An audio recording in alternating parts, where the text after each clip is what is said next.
We just place long-term memory at the top of the memory architecture, the vast, durable store. But it's not a single warehouse. It's divided into different systems, and the divisions explain something remarkable.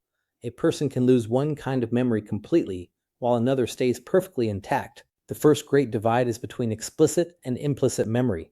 Explicit memory, also called declarative memory, is the memory you can consciously bring to mind and put into words, facts, and events. Implicit memory is memory expressed through performance rather than conscious recall, things you know how to do but couldn't fully explain. Explicit memory itself splits in two. Semantic memory is your store of general knowledge, facts, concepts, the meaning of words.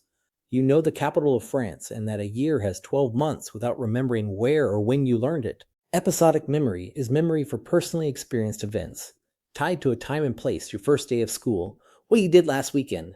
It's almost like mental time travel, re-experiencing a moment from your own life. Implicit memory also has key forms. Procedural memory is memory for skills and habits, riding a bike, typing, tying your shoes. These memories are deeply durable and run almost automatically, which is why you can ride a bike after years away, yet would struggle to describe in words exactly how you balance. Then there's priming, where exposure to one thing influences your response to another without any awareness. Encounter the word doctor and you'll recognize nurse faster, without knowing why. Here's the evidence that these really are separate systems. Patients with damage to the hippocampus, which we met in the brain chapter, can lose the ability to form new explicit memories.